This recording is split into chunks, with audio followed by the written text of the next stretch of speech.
Welcome to our channel, Nowhere to Go. Don't usually do things like this, but I thought I'd do just a little short, friendly video on just some tips that I think are important for anybody out there that's watching this to know.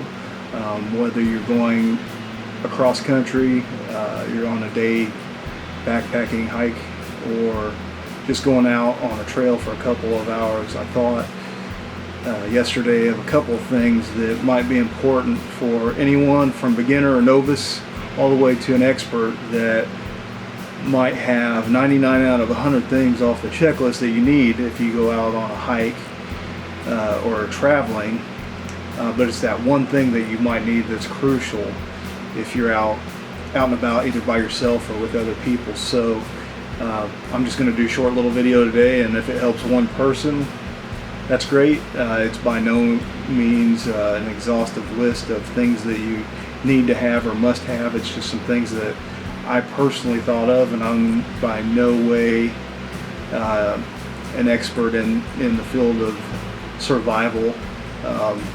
It's just, these are a few things from my years of experience either hiking or traveling. But this is just a very small little list of things. If you're just going out and you, whether it be again by yourself or with friends or family, things that you might want to include on that trip, and that would be either getting yourself a good backpack or a little fanny pack to take to carry along these items that we need here. So here we're going to start. I'll start with the basic simple things. If you're out on a trail, whether it be for an hour, a couple hours, some people might be in perfect health, some people might have low blood sugar, or you're just out and you start to feel low. I know I've felt that way a couple times, especially if you're a bigger person. You might need some calories and you start to feel a little low. Some things that I think are important to have with protein would be, like here, this is a can of almonds, and I mean, you got peanuts, almonds, whatever brand you wish. I'm not supporting this particular brand, but this is what I like. It's good to have those on hand, or even a small can of peanut butter with a spoon. Take a little bit of that in your mouth, or even some cheese or crackers or whatnot. And then this is just a basic. This isn't like a healthy trail bar or anything. This is just a I couldn't find the healthy, impressive Cliff bars that we bought the other day, so this is all I could have. But that's just a basic granola bar. There's some nutrition in it, but it's probably a little bit better than a candy bar. Next thing, which is probably the most important and crucial, would be staying hydrated. Take at least one bottle. I personally would, if I'm out on a day hike, I need at least a gallon of water to drink. I know that's hard to carry, but you want to stay hydrated, so carry a backpack with you. You can get one of those hydrating backpacks where it has the water pouch inside. But this is just a Powerade. We didn't have any water bottles on hand, but I would take at least a water, and then before you get on the trail, I would take a 20 ounce and just slam it, or a Gatorade, whatever, get the electrolytes in you. Slam one of those, and then take what you need with you, because you always want to stay hydrated, especially in the summer months. If you live down south, it's crucial.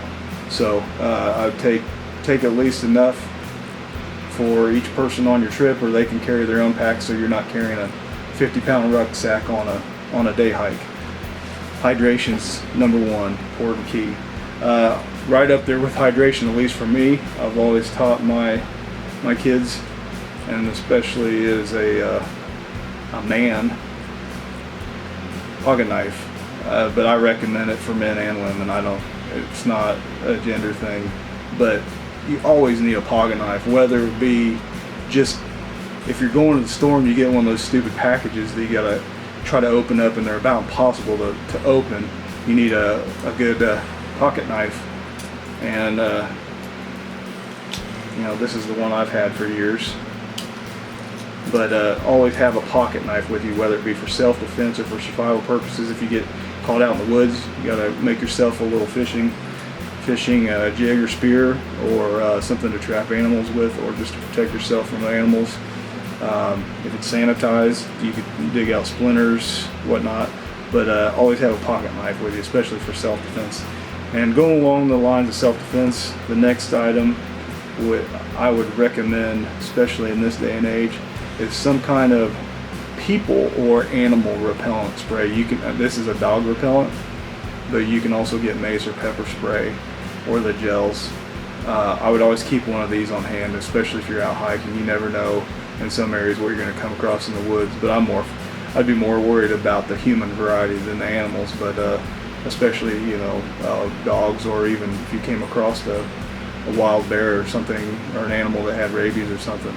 It's always good to have, and you want to keep it on hand, so like right in your pocket, well, with your knife or a firearm, you want that on you and ready to go. It's not going to be any good if you're getting ready to be attacked and it's in your backpack, and you can't wait for your attacker or the animal to say, well, hold on a second, I need to get this out of the backpack before you attack me. It's not going to happen. So make sure it's ready to go in your pocket, on your hip, when you need it. It's a good thing to have. Not everybody has it. Also, just a quick tip, if you're using this, I've been pepper sprayed mace before in the previous line of work. If you're going to use it, spray it across, if on a human being. Animals, you could try it. I've never tried it on an animal. Above the eyes, across the eyebrow ridge line, it gets into the eyebrows, and then it's going to go down into the eyes. That's where it's going to be most effective. But do what you can do in an emergency situation. Your adrenaline's running. Do what you can. Aim for the face. Higher up here, the better. You're not going to regret having this. It's worth its weight. Next thing, always have, if you're out in a state park, federal park, traveling cross country. This is just a AAA United States map, but have a map of the areas you're going to be traveling in, whether that be in a state or city park, hiking on trails. Take a picture of the map, and also I would recommend having a hard copy. I've taken pictures of maps, hiking places, and I'm not that technologically savvy. Disappeared off my phone when I needed it. And if you don't have a hard copy of the map, good luck. You're going to need to either find somebody that knows where they're going, or hopefully find your way out. So that's really important. You need to know where to go at all times, and you know, you have a phone on you and you can have GPS and try to look up things on Google Maps. But if you're out in a state park or national forest, that's not going to necessarily help you get out of where you need to be. And speaking of GPS or Google Maps using your smartphone, that's the next thing I would use. I would always have a phone on you, especially in this day and age. You've got a camera on it, you've got a flashlight you can use, you've got GPS you can use. But the downside to that is batteries run out, things happen, you dropped in water, broken. Technology isn't always reliable and available, so you want to have these other things like a hard copy of the map where you're at. Actual next thing would be some sort of a flashlight. This is a little headlamp, and you can get these, open it up there, pop in the batteries.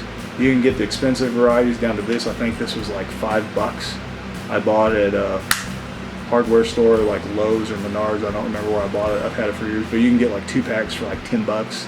You can get to the more expensive varieties, but put it right over your hat, or you can just get a regular flashlight or have both. I really like these. Either or, it's good to have one of these, especially if you get lost on a trail in the evening, or you end up having to stay somewhere overnight, or you're stranded in your car. That little bit of flashlight's always good for morale as well. Along with that, another option, you know, that you have on your phone, like I said, along with the flashlight, would be there's apps now where you can download compasses. Again, those are pretty cool. I've never personally used one, but it's only as good as the technology, the person you're wearing it, and the battery life. So I would always recommend, when you're out hiking, traveling, having some sort of a compass. This is a Lensatic compass. You can buy these at Walmart. They have the cheaper, just more plain variety compasses. You can order them online through the various online retailers as well. You don't have to have anything fancy, but I recommend you have some sort of a compass, tell you where to go. I'm not going to go into survival, you know, this isn't a survival video, it's just helpful hints for traveling and hiking and things like that. But there's also other ways you can know where you're at based on where the sun's at in the sky. But if it's a cloudy day, it's harder to do. Where a moss is on a tree. Look those up. I'm not going to go into that. That's not what this video or channel is intentionally made for. But these are good things to go. Check out some survival books as well. It's always good to know, even if you're never out in a survival situation, you have that knowledge. What's it going to hurt you? So next thing I always have, if you've seen any of our videos, I'm always wearing some sort of it's called a budgie. It's kind of like a do-rag. It's like a one-piece thing you put over your head, especially for bald men who don't have hair to absorb that sweat. You always have sweat coming down in your face and also bugs biting the top of your head. So it's good to have a do-rag or a budgie or something like that to keep the sweat off of you. It also helps keep your head cool. And also, especially in this day and age, use it for a mask. Other important thing, if you have a wound and you need to dress that wound or cover it up, you can wrap that around that spot to keep bugs out and dirt out and protect it, or help use this to tie off a splint if you were to have an accident and get a bad sprain or a broken bone. So those are really good to have. I'd recommend each person that's hiking or traveling with you have one of those. It's always crucial. You can dip it down in a creek, put it over your head. If you're overheated, it helps with dehydration. Next thing would be first aid kit, whether it be one of these Walmart brands that you purchase or just one you put together with a Ziploc bag with some bandages, gauze tape, maybe some tweezers if you really want to go that far, some antibiotic ointment. You can get a tube of that at the dollar store. But always have some sort of a small first aid kit on hand too, especially with small children. They're always getting injured and falling down, so it's good to have that. One little cut can become infected fast, especially in the summer heat. Other thing, honorable mention to have too, have some sort of a lighter you can make a fire with, or use to catch somebody's attention. I mean, it'd be pretty hard to catch someone's attention with a lighter, but anything extra that you can use to help. But fire to keep you warm at night. It's a good morale booster. Keeps bugs and animals away, or deters them, I should say. It's good to have. Always good to have on hand. I keep it in a Ziploc bag. That way, if the bag gets wet, you'll be able to light it. Or you can keep matches along with you. And last but not least, one of the other most crucial important things to have is a good attitude. If you get lost, don't panic. Stay as calm as possible. Know that you're going to survive and get out, especially in this day and age of GPS. Keep your locations on your phone if you want to do that. Also let other people know, or at least one other person know, where you're going to be at and hiking. Kind of let them know, send them a text. That way they know if they don't hear from you or you don't come back home and your phone dies, they can send somebody out to the general location to find you. And if you don't have somebody that you can notify, I even email a boss or just let someone know where you're going to be at. That way, if you have a health problem or condition, people can know where you're at and get you the help that you're needed if you're lost. Other than that, that's about it. Also, I guess have some kind of a hat on too if you don't have a do-rag or something to keep the sun off of you, especially in the summer heat. The heat will just sap your energy. You can get hypothermia from being out in a heat stroke. Pay attention to those signs, but stay hydrated, stay safe. This is just a short list of some helpful tips to get you thinking when you're traveling, but always remember to be prepared. It's better to be over-prepared to be under-prepared, and it's a way to keep you safe and get you home to the people that care about you the most. One last quick thing, definitely honorable mention, don't necessarily have to have it out on the trail. There you go. Know your rights. Know your rights at all times. That's pretty important to have. Don't know that you need to know the Fourth Amendment to the Constitution when you're out on Trail 3 o'clock in the afternoon, but who knows, you never know. Anyway, I hope this little list helps, and if you have any suggestions, feel free to put it in the comment section below. Again, I'm not an expert. Consult an expert or get yourself some survival manuals to educate yourself on, whether you're going out for a 2-hour hike or a 3-day road trip across country or a 5-day backpacking trip in the Appalachian Trail. It's good to educate yourself and know these things. So hope this helps and you enjoy it, and thanks for stopping by and staying tuned in. See you next time. Thanks.